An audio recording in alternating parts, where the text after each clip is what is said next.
तो बच्चों, good morning to all of you. तो ये आपका एक प्यारा सा चैनल है आईपीसी फिजिक्स और हम हैं मुकेश सर, जो आपके लिए एजुकेशनल वीडियो फॉर्म करते हैं, उसे हम बनाते हैं और अच्छा से अच्छा बनाने की कोशिश करते हैं। तो चलिए, अगर आप लोग कोई नए भी हैं या पुराने भी हैं तो प्लीज़ वीडियो को लाइक करें, शेयर करें और सब्सक्राइब करें। तो चलिए, हम बिना ज़्यादा बातचीत किए अपने टॉपिक पर आते हैं। तो इसके पहले हम लोगों ने जो पढ़ाई किया था वो हम लोगों ने पढ़ा था YDSC, मतलब यंग्स डबल स्लिट एक्सपेरिमेंट। तो ये आपका 12th बोर्ड का एक बहुत महत्वपूर्ण क्वेश्चन माना जाता है, थ्योरेटिकल क्वेश्चन माना जाता है। क्लियर? तो नाउ उससे आगे हम लोग बढ़ते हैं और हम लोग देखते हैं condition for obtaining interference of light के मतलब condition for obtaining interference of light. तो condition for obtaining interference of light. Clear? तो ना देखें, इसका कहने का मतलब हुआ कि प्रकाश के व्यक्तिकरण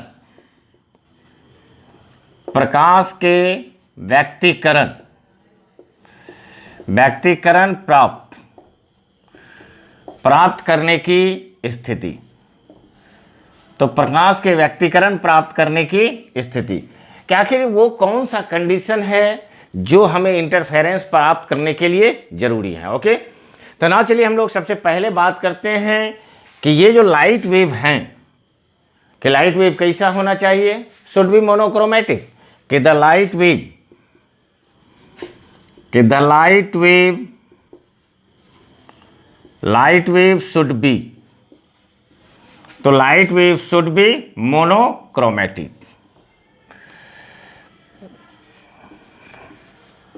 मोनोक्रोमेटिक मतलब हुआ कि प्रकाश का स्रोत कैसा होना चाहिए, तो एक वर्णीय होना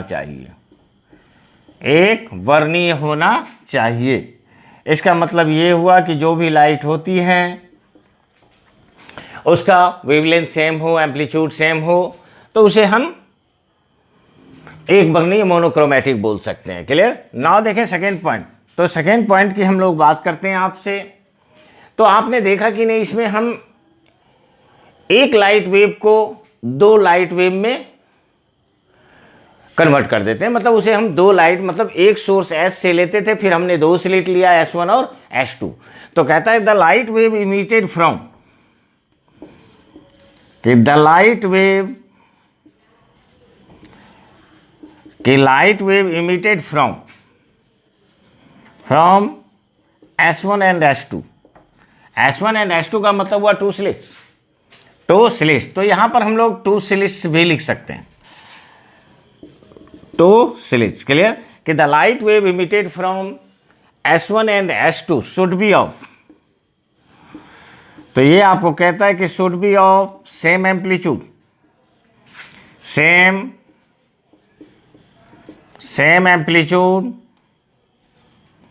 एंड वेवलेंथ। क्लियर? कि S1 और S2 का मतलब हुआ टू स्लिट, कि S1 और S2 से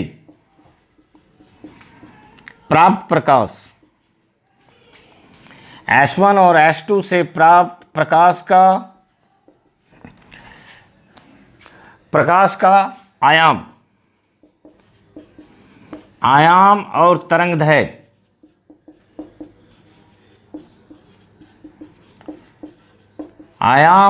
तरंगदैर्घ्य समान होना चाहिए।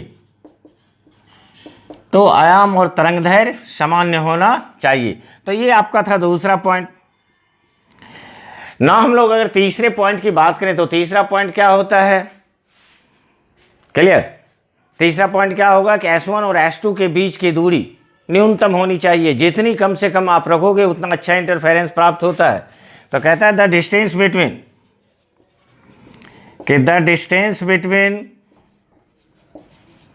The distance between two slit, the distance between two slit should be, कि should be least, should be least. कहने का मतलब हुआ कि दोनों स्लिट की, कि दोनों स्लिट के बीच की दूरी क्या होनी चाहिए, तो न्यूनतम होनी चाहिए।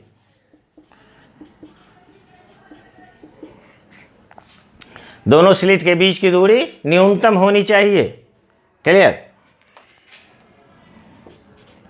नाउ नेक्स्ट पॉइंट भी हम लोग बना सकते हैं।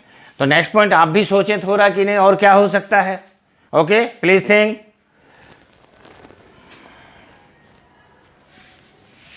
क्लियर। अब देखो यहां पर S1 और S2 के लिए सोर्स क्या होना चाहिए, सोर्स भी सेम होना चाहिए। कहता है कि the source of light, the source of light for S1 and S2, for S1 and S2 should be same, should be same। कहने का मतलब हुआ कि S1 और S2, S1 और S2 के लिए, S1 और S2 के लिए प्रकाश का स्रोत समान होना चाहिए। तो प्रकाश का स्रोत भी क्या होना है, तो प्रकाश का स्रोत समान होना चाहिए। क्लियर। तो चलिए पहले ये 4 पॉइंट्स को आप राइट करें, फिर हम आगे के पॉइंट्स को लिखते हैं। Okay, clear. तो ना देखें, ऊपर थोड़ा हम रब कर रहे हैं। पहले भी आपको बोले हुए हैं कि अगर थोड़ा लिखने में साथ चलने में अगर परेशानी होती है तो कोई दिक्कत वाली बात नहीं है। आप आराम से वीडियो को पॉज करें और पॉज करने के बाद उसे राइट करके आप नोट्स बना सकते हैं। क्लियर। ना देखिए अब कि 5 नंबर,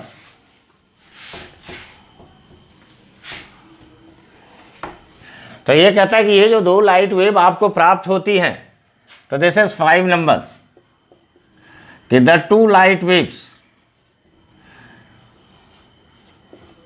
कि the 2 lights wave are in phase, और same initial phase difference, clear. तो कहता है कि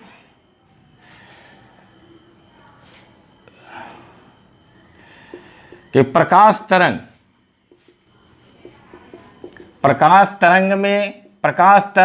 एक कला में या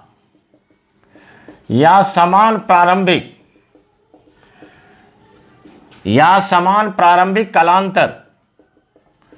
कलांतर में होनी चाहिए। ठीक। तो ये आपके कुछ पॉइंट्स हैं जो आपको ध्यान में रखने हैं कि हमें इंटरफेरेंस ऑफ लाइट तभी प्राप्त होता है जब आपका लाइट वेव क्या होना चाहिए, मोनोक्रोमेटिक होना चाहिए। अब जो 2 सोर्स से आपको S1 और S2 से लाइट प्राप्त होता है वो भी क्या होना चाहिए, एक एम्पलीट्यूड और एक वेवलेंथ का होना चाहिए। नेक्स्ट आपको कह रहा था कि दोनों स्लिट के बीच का डिस्टेंस कम से कम होना चाहिए, और कहता है S1 S2 के लिए जो आपका सोर्स ऑफ लाइट है वो भी सेम है। अगर अलग अलग सोर्स ऑफ लाइट लेते हैं तो उस स्थिति में हमें इंटरफेरेंस ऑफ लाइट प्राप्त नहीं होती है। और नेक्स्ट पॉइंट आपको कहता है कि द लाइट वेव्स, कि ये जो लाइट वेव्स हैं, 2 लाइट वेव्स S1 और S2 से जो हो रहे हैं, तो वो क्या होना चाहिए, एक फेज में होना चाहिए, मतलब दोनों सेम एंगल में होना चाहिए। या कहता है कि दोनों का इनिशियल फेज डिफरेंस सेम होना चाहिए, मतलब एक ही जगह से, एक पॉइंट से शुरू होना चाहिए। क्लियर। तो ये था आपके मेन पॉइंट्स। तो चलिए प्लीज राइट करें और आगे हम रब करते हैं। ओके, तो ये आपका हो गया।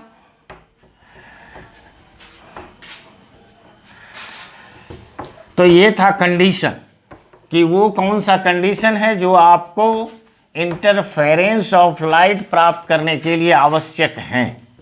क्लियर? कि अगर हमें पूछा जाता है कि राइट 2 और 3 condition to find interference of light, तो आराम से आप इसके अच्छे अच्छे पॉइंट्स को चुन के आप लिख सकते हैं। तो 2-3 को अच्छी से लिखें और उसे सॉल्व करें। क्लियर? नाउ देखो, हम लोग देखते हैं कोहेरेंट सोर्स ऑफ लाइट, कि ये कोहेरेंट सोर्स ऑफ लाइट क्या है। तो कोहेरेंट सोर्स ऑफ लाइट, तो ये आपका हो गया कोहेरेंट सोर्स ऑफ लाइट। तो कोहेरेंट सोर्स ऑफ लाइट का मतलब होता है प्रकाश के कला संबद्ध स्रोत। तो ये देखो, ये सिंपल सी बात है कि हम 2 लाइट वेव्स का बात करते हैं, इसमें हम एक लाइट वेव का बात नहीं करते हैं। तो कहता है कि किसी भी 2 लाइट वेव को कोहेरेंट सोर्स ऑफ लाइट तब कहा जाता है जब उसका एम्पलीट्यूड सेम हो, वेवलेंथ सेम हो, फ्रीक्वेंसी सेम हो, फेज में हो और सेम इनिशियल फेज डिफरेंस में हो, तो उसे हम कोहेरेंट सोर्स ऑफ लाइट कहते हैं। क्लियर? तो ये कहता है 2 light wave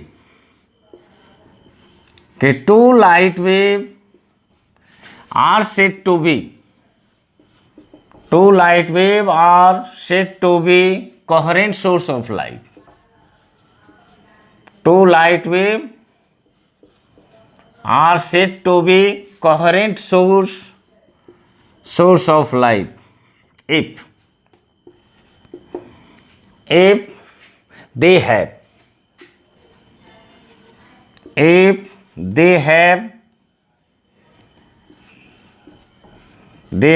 same amplitude, same wavelength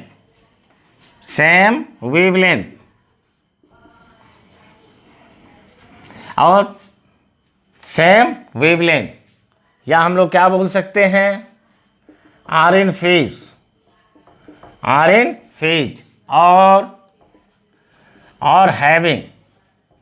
और हैविंग सेम इनिशियल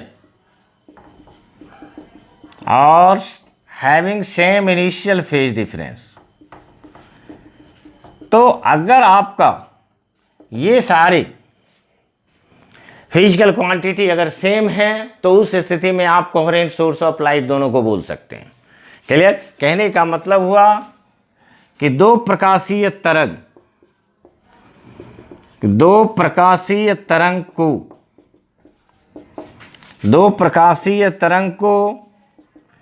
प्रकाश के कला संबद्ध स्रोत तब कहते हैं जब उनका आयाम समान, तरंग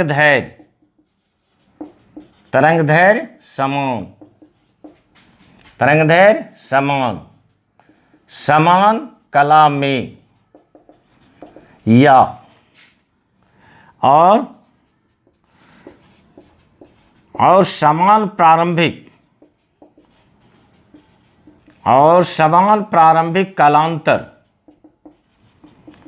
प्रारंभिक कालांतर में हो, तो उस स्थिति में हम इसे कोहेरेंट सोर्स ऑफ लाइट कहते हैं। चलिए, ओके, राइट, यहां तक आप लिखें।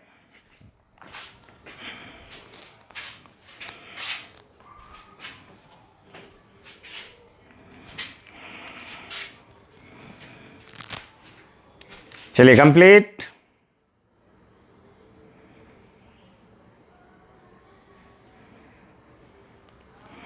चलिए, ओके, रब कर दें। तो चलिए अब हम इसे रब कर देते हैं। तो ये आपका हो गया coherent source of light. Clear? तो it is coherent source of light. तो चलिए, ये भी आपको बहुत आराम वाली बात है कि आप 2 लाइट वेव लें, दोनों का एम्पलीट्यूड, वेवलेंथ, फेज सारा अगर सेम हो तो उसे कोहेरेंट सोर्स ऑफ लाइट कहते हैं। क्लियर। नाउ हम लोग देखते हैं कि दिस इज पाथ डिफरेंस और फेज डिफरेंस क्या, व्हाट इज पाथ डिफरेंस। तो इसे हम लोग कहते हैं path difference. Clear. Path difference, और पाथ डिफरेंस का मतलब होता है पथांतर।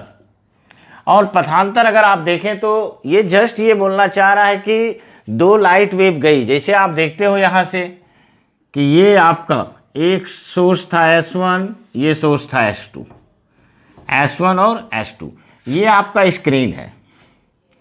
और इस तरीके से आपको यहाँ पर दो सोर्स से लाइट गई, और चलिए इस पॉइंट पर इसने फ्रिंज बना दिया। क्लियर। ये चलिए ये पॉइंट हो गया O।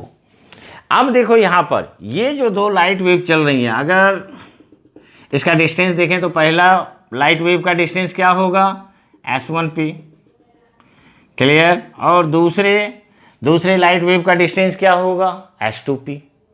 नेक्स्ट अगर ये आपका यहाँ पर ओमेगा टी एंगल पर ट्रेवल कर रहा है तो ये आपका हो जाता है ओमेगा टी प्लस फाइव, मतलब दोनों का एंगल अलग है। इस एंगल से ये फाइव एंगल ज़्यादा है। क्लियर। अब हम लोग पहले पाथ डिफरेंस देखते हैं। तो पाथ डिफरेंस क्या होगा, पहला लाइट गया S1p, दूसरा लाइट वेव गया S2p, दोनों का रास्ते का अंतर मतलब S2p minus S1p। S1p S2p minus क्या हो जाएगा, S1p। क्लियर। कहता है the distance the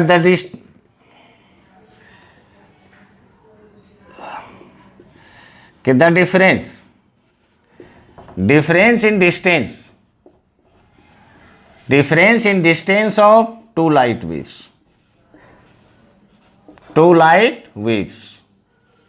clear is called path difference। इसे हम लोग क्या कहते हैं, तो इसे पाथ डिफरेंस कहते हैं। क्लियर। कहने का मतलब हुआ कि दो प्रकाशीय तरंग की, तो ये आपका होगा कि दो प्रकाशीय तरंग के पथ के अंतर को पथांतर कहते हैं।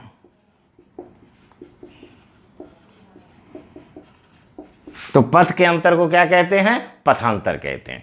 तो it is path difference.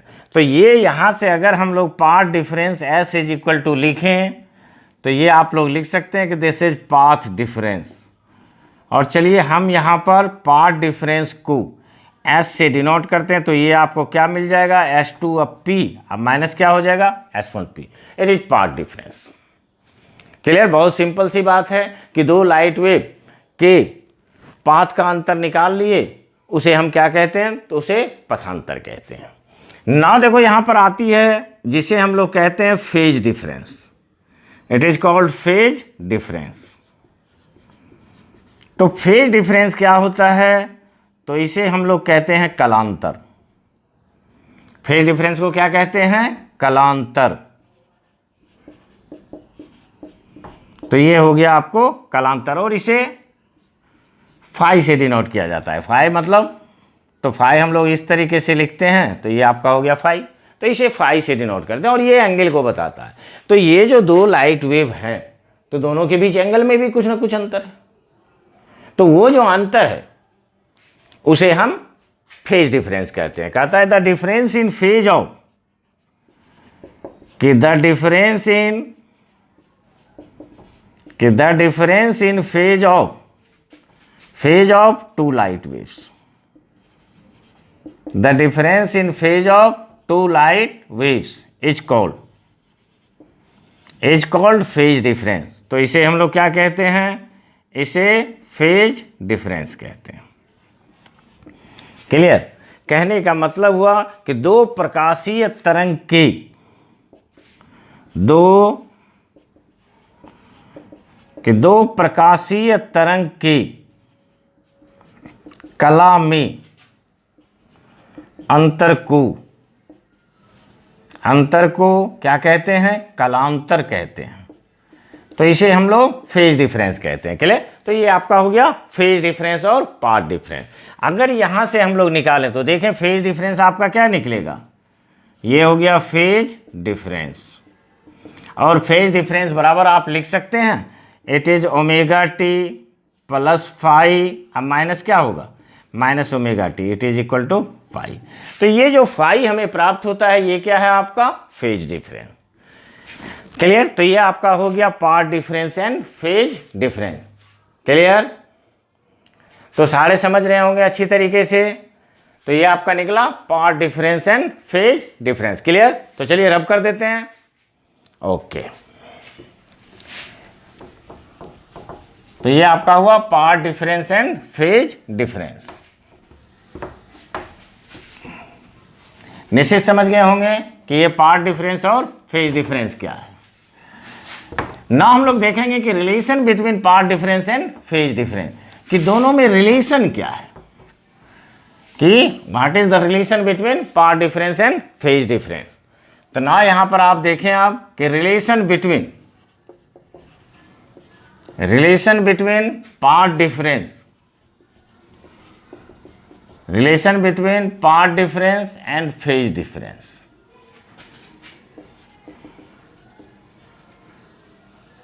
Path difference and phase difference कहने का मतलब क्या हुआ, पथांतर और कालांतर में संबंध। तो ये आपका हो जाता है पथांतर और कालांतर में, पथांतर और कालांतर में संबंध। क्लियर? अब हम लोग देखते हैं कि आखिर लाइट वेव चलती कैसे है। तो ये चीज़ हम लोग जान चुके हैं कि जब हम लोग वेव ऑप्टिक्स की बात करते हैं तो लाइट ट्रांसवर्स वेव के रूप में चलती है। तो जैसे देखो हम लोग ट्रांसवर्स वेव ले रहे हैं, तो ये लाइट वेव क्या होगा, half cycle positive half cycle negative. तो इस तरीके से आपका लाइट वेव ट्रेवल करती है। अगर आप एंगल का बात करें तो ये आपका यहाँ से 0 से शुरू हुआ और यहाँ पर जाते जाते ये एंगल कितना हो जाता है, ये पाई होता है, ये आपका 2 पाई होता है। बाकी आगे अगर आप देखेंगे तो ये भी आपको 3 पाई हो जाएगा और इससे आगे ये आपका 4 पाई हो जाएगा। नेक्स्ट पॉइंट, 2 क्रेस्ट, कि जैसे इस पॉइंट को हम लोग क्या कहते हैं, तो ये आपका क्रेस्ट है, ये भी क्रेस्ट है।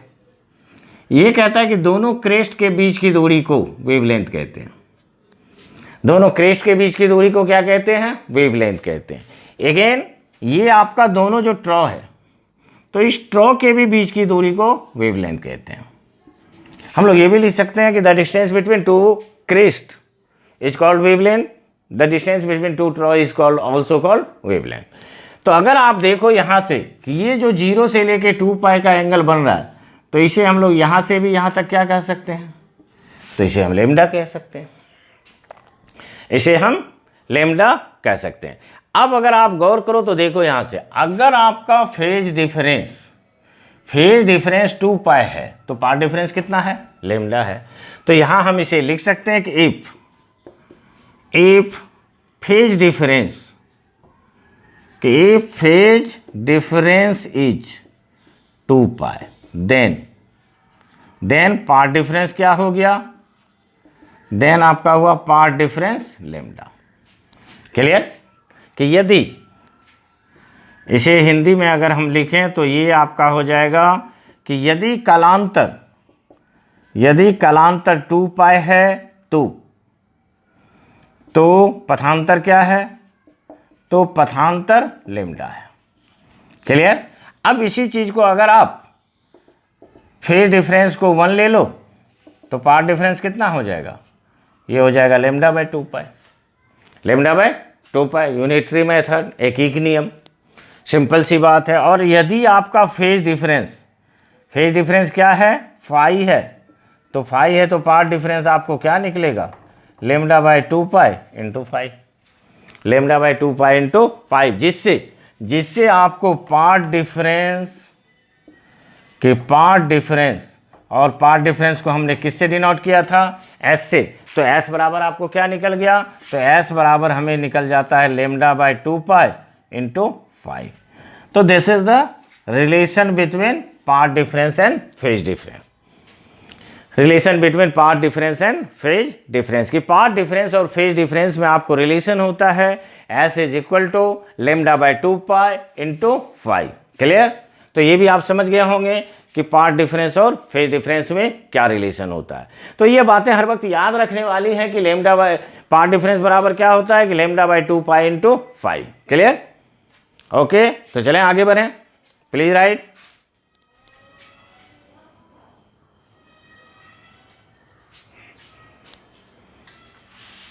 चलिए ओके, कंप्लीट, रब कर दें।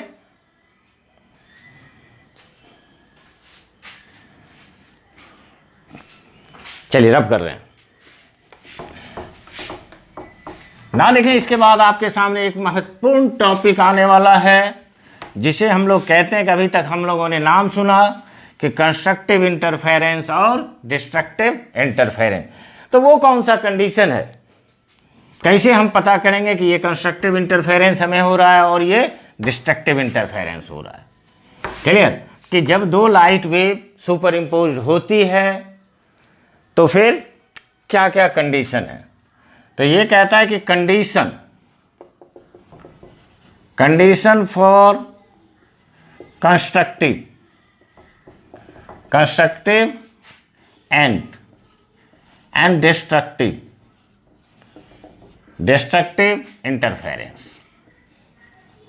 इंटरफेरेंस। क्लियर? तो condition for constructive and destructive interference मतलब क्या हुआ? मतलब हुआ आपका संपोषी और अविनाशी व्यक्तीकरण, कि संपोषी और अविनाशी व्यक्तीकरण प्राप्त करने की स्थिति।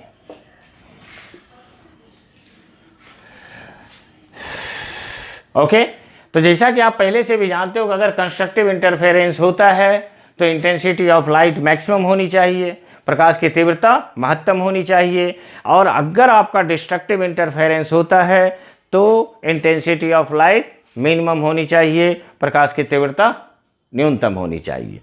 और दोनों जो केस आपको प्राप्त होता है तो वो टू लाइट वेव जब एक दूसरे पर सुपर इम्पोज होती है तो उस स्थिति में प्राप्त होता है। तो चलिए हम लोग लाइट वेव का इक्वेशन लेते हैं। तो अगर हम लोग मान लें कि let the two light waves are clear, कि माना कि दो प्रकाशीय तरंग इस प्रकार हैं।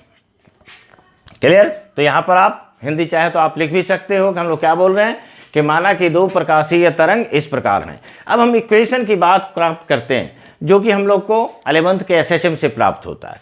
तो चलिए हम लोग पहला लाइट वेव लेते हैं, it is equal to y1, और y1 बराबर क्या ले रहे हैं? a sin omega T. इस तरीके से लाइट वेव का इक्वेशन होता है। क्लियर? और अगर नहीं तो फिर वो 11th का एसएचएम देखना होगा। तो चलिए वो भी नहीं करना है अभी तत्काल, आप ध्यान रखो, याद रखो कि y is equal to a sin omega T. अब जब दूसरा लाइट वेव हम लेंगे तो क्या होगा? फेज एंगल ज़्यादा होगा, फेज एंगल अलग होगा और एम्पलीट्यूड भी अलग होगा।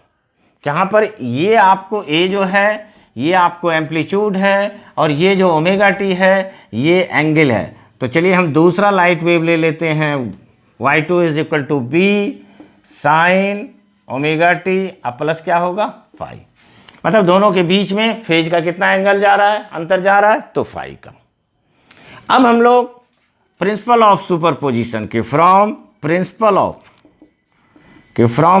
ऑफ सुपरपोजिशन से क्या जानते हैं? तो फ्रॉम प्रिंसिपल ऑफ सुपरपोजिशन मतलब अध्यारोहण के सिद्धांत से। तो ये आपका होगा अध्यारोहण के सिद्धांत से हम लोग क्या जानते हैं? जब दो लाइट वेव एक दूसरे पर सुपर इम्पोज होती है तो वेक्टर सम हो जाता है। तो इसका मतलब ये हुआ कि ये y बराबर आपको क्या हो जाएगा? y1 plus y2। क्लियर? कहीं कोई दिक्कत नहीं? अगेन चलिए आगे बढ़ें। y1 का वैल्यू कितना है? तो a sign omega T. y2 का वैल्यू कितना है? तो ये आपका हो गया b sine omega T plus phi. Clear? चलिए और आगे बढ़ें, आप इक्वेशन को सॉल्व करते जाएं बेहिचक, बिना कोई झिझक के। तो ये देखो, ये यहाँ पर क्या आएगा, ये आ गया ए साइन ओमेगा टी। क्लियर? तो सारे बच्चे इसको अच्छी तरीके से समझ पा रहे होंगे। क्लियर? अब यहाँ से देखो ये बी है, तो ये बी आ गया। अब आपका है साइन ए प्लस बी, तो साइन ए प्लस बी का फार्मूला क्या होता है, sine A into cos B plus cos A into sine B. चलिए पुट करते हैं साइन ए, तो ये आपका हो गया sine omega T into cos B cos phi. Again plus क्या होगा, प्लस कॉस ए, तो ये हो गया cos omega T into sine phi. Clear?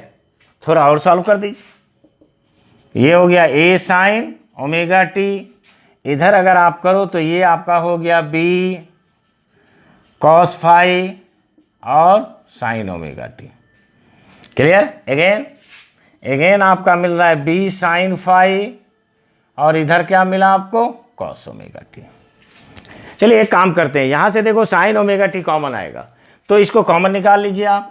जब इसको कॉमन निकालेंगे तो क्या बचेगा, ये आपको बच गया A plus B cos phi into क्या हो रहा है, into sine omega T.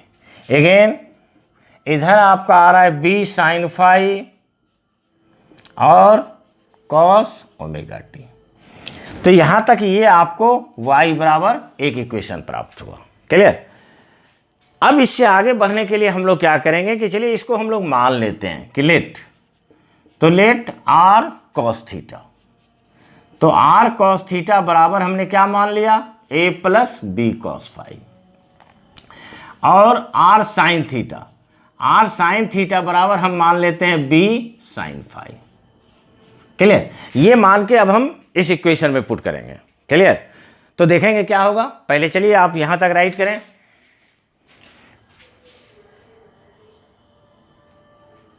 Okay complete. तो चलिए रब कर रहे हैं, तो चलिए इस तरीके से हम रब करते हैं।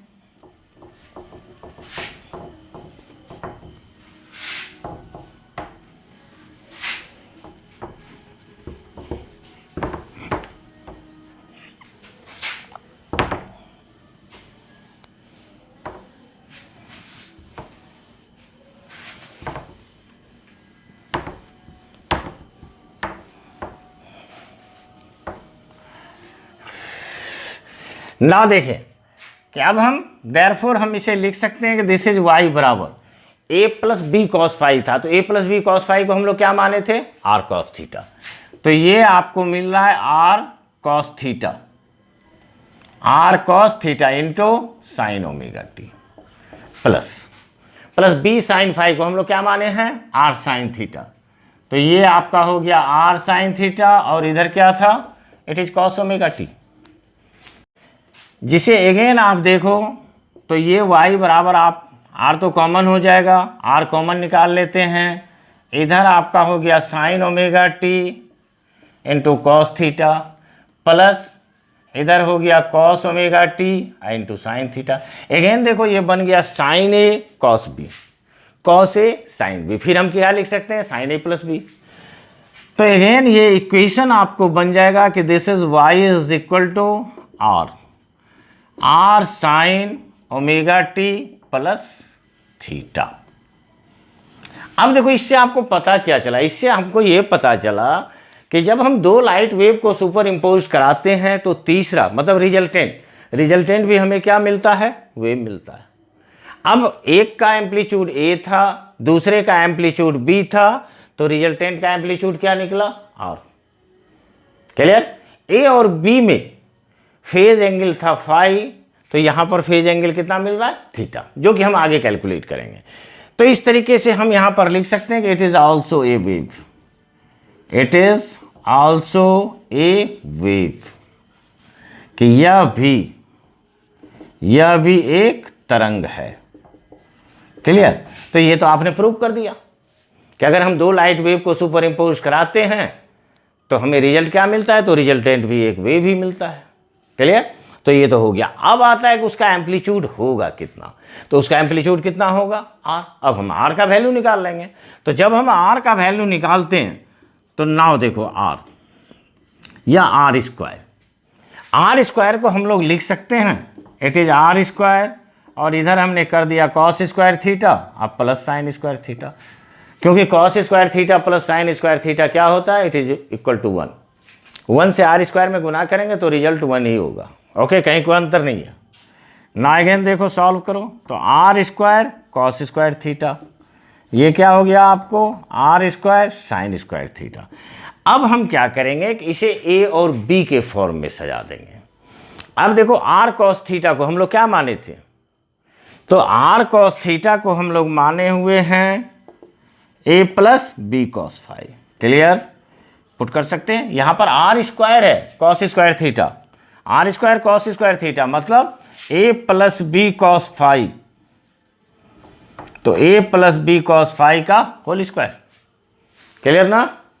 अगेन हम लोगों ने आर साइन थीटा बराबर क्या माना था, बी साइन फाई, तो यहां भी R square sine square theta है, तो इसे आप लिख सकते हो this is B square sine square phi. Clear. अब देखो ये ए प्लस बी का होल स्क्वायर बन गया। जब ए प्लस बी का होल स्क्वायर बना तो फार्मूला क्या होता है, ए प्लस बी का whole square A square plus 2ab plus B square, तो ये आपका बन गया it is equal to A square plus 2ab cos phi, या प्लस क्या हो जाएगा B square cos square phi, या प्लस क्या हो गया, प्लस आपका हो गया B square sine square phi. Clear. इधर आपका आर स्क्वायर है, it is R square. Clear. चलो आगे सॉल्व करो, तो ये जब आगे सॉल्व करेंगे तो ये निकल जाएगा ए square 2ab cos phi,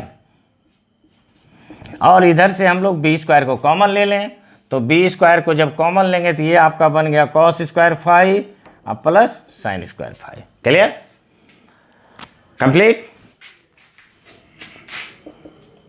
now r square is equal to, तो ये आपको बन रहा है ए स्क्वायर, इधर देखो B square cos square phi plus sine square phi क्या हो जाएगा 1, तो ये हो गया A square plus B square plus 2ab cos five. और इससे हम लोग रिजल्टेंट का अगर फार्मूला निकाल लें तो ये रिजल्टेंट का फार्मूला बन गया A square plus B square plus 2ab cos phi. तो ये जो आपको रिजल्टेंट वेव मिला, पहला वेव था ए साइन ओमेगा टी, दूसरा वेव था b sine omega T plus five, दोनों के बीच का फेज एंगल फाइव। क्लियर। तो जो हमें रिजल्टेंट मिला, अब दो इक्वेशन अगर दे दे और उसका रिजल्टेंट अगर पूछे तो हम ये फार्मूला यूज करके उसके रिजल्टेंट का वैल्यू प्राप्त कर सकते हैं। तो ये रिजल्टेंट का वैल्यू कितना निकला, r is equal to root under A square plus B square plus 2ab cos five. अब बात आती है थीटा की, तो थीटा के लिए हम लोग क्या करेंगे, हम देखो यहां पर डिवाइड कर दे रहे हैं, थीटा के लिए क्या करेंगे डिवाइड करेंगे। तो चलिए यहां पर हम देखो डिवाइड कर रहे हैं, तो ये हम डिवाइड कर रहे हैं कि this is r sine theta by r cos theta. R sine theta को हम लोग क्या माने हैं बी साइन फाइव प्लस क्या होगा ए प्लस बी कॉस फाइव। इधर आर आर कैंसिल हो गया, आपको बच गया it is equal to ten theta, और टेन थीटा बराबर आपको मिल रहा है बी साइन फाइव बाय क्या होगा ए plus B cos phi. Clear.